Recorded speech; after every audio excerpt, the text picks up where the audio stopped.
So while I'm waiting for that to dry, I've just looked for the screws, and there's this little package of components that clearly contains what are going to be the screws that screw those two pieces together.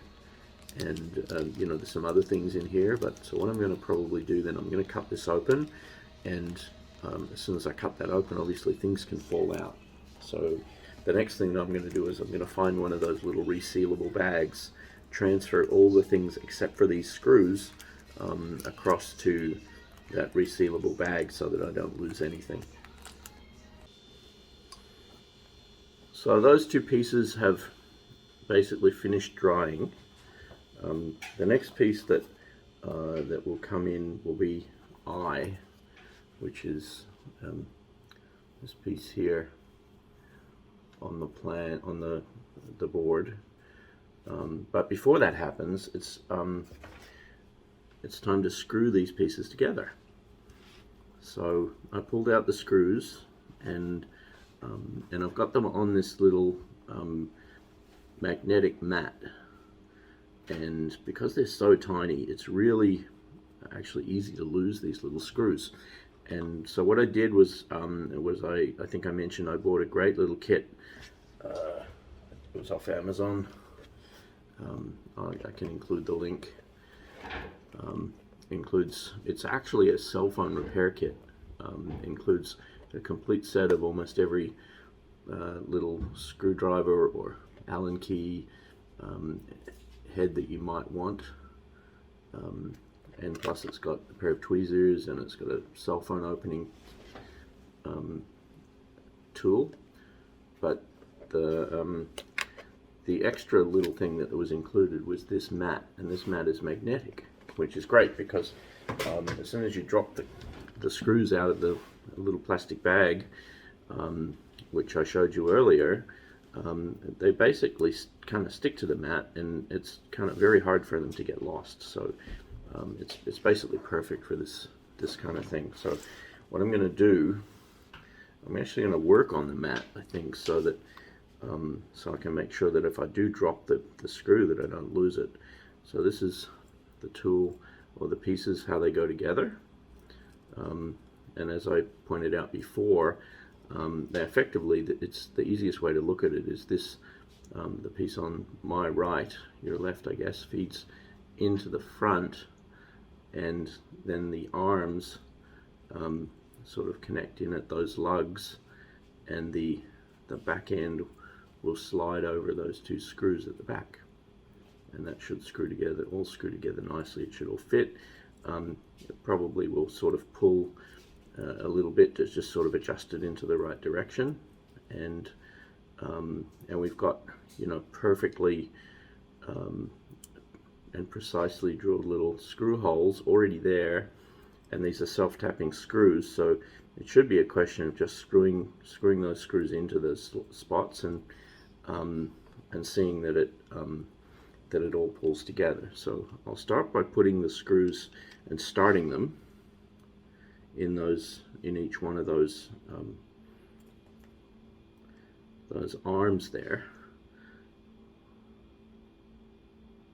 and it is a little finicky, and this is where those of you who are much younger with better eyes than me probably have an advantage. But here we go. So we've got the first screw started nicely in that hole. There were about 8 or so of these little tiny screws in the box. It was fairly easy to figure out which screws were the right ones, because this is the only size that had enough screws. We need 6 for this particular piece. So there's 4, 1, 2, 3, 4, and then the 2 that will go in the back, and they're basically all the same. It's pretty straightforward to see what they are and where they're going to fit. So I'll just start 4 of them in the front.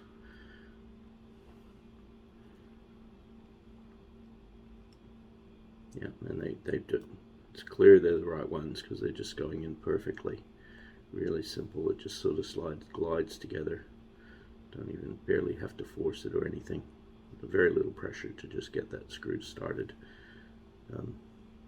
So glad that this screwdriver is magnetic.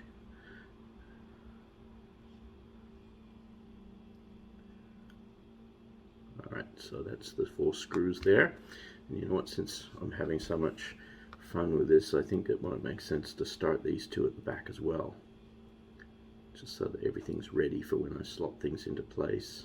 I think it might get a little awkward if I don't do that, so let's just start these. And the last one.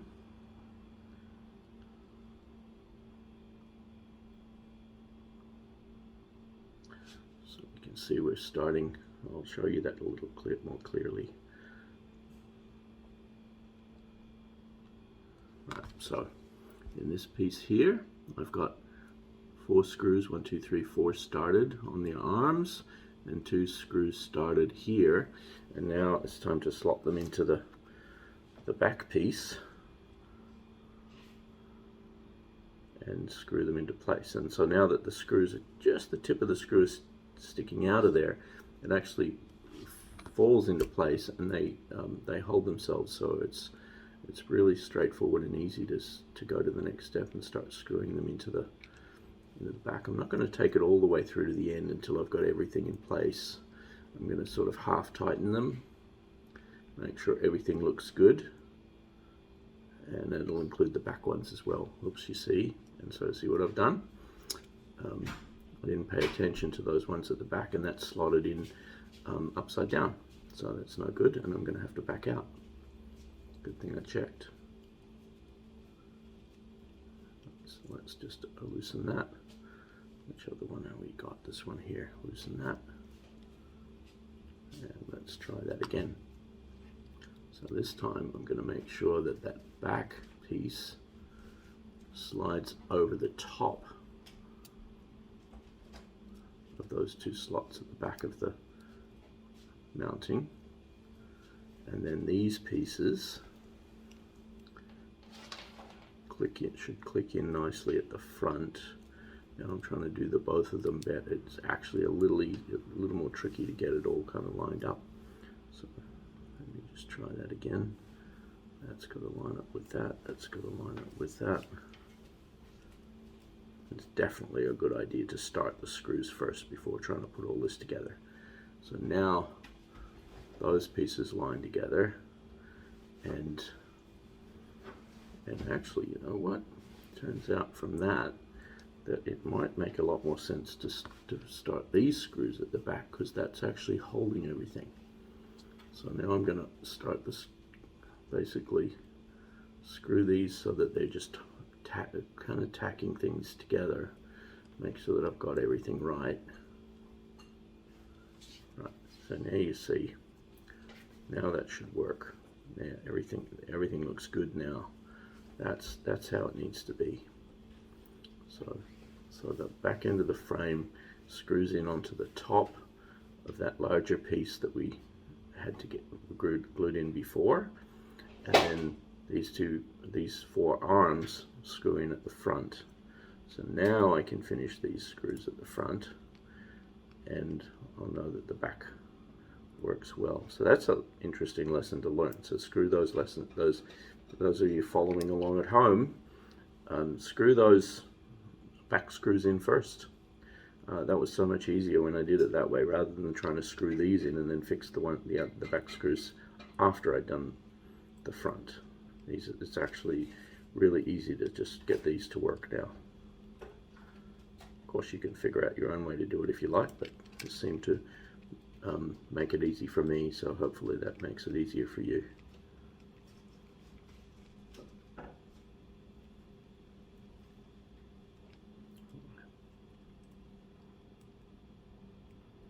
And just now I'm going to tighten them.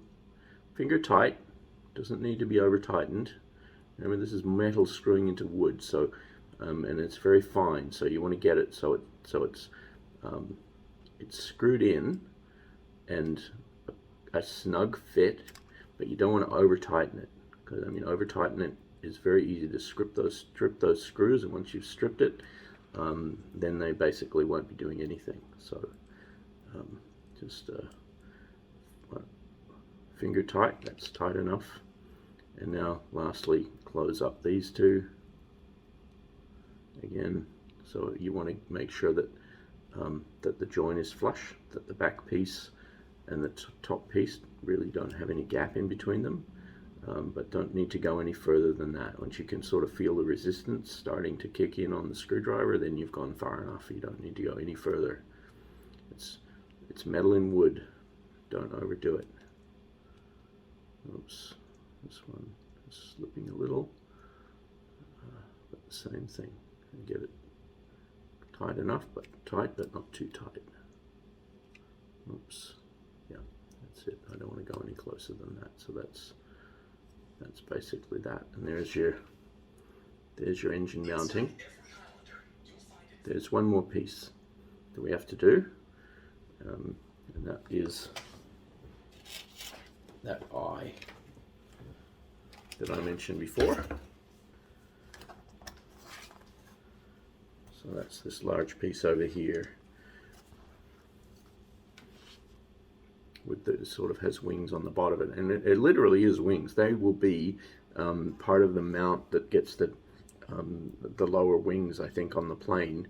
I'm pretty sure that they will connect into these two pieces here. So this will be what gives you your dihedral on the bottom wings. They're one of the really most important pieces of the plane. But as before, it's wow. That is a very interesting. I don't know if you can see that in there, but just looking at this, there's a slot here in this piece, and just I mean just the barest piece of wood that joins that slot to the top and the bottom. I'm kind of a bit worried about that being breakable, so I'm going to have to be very, very careful about that. I'm going to stop the video now, and I'm going to take that out, and I'll see you when I have that piece ready to connect together with, and it basically should go on the back of this piece that we just finished making.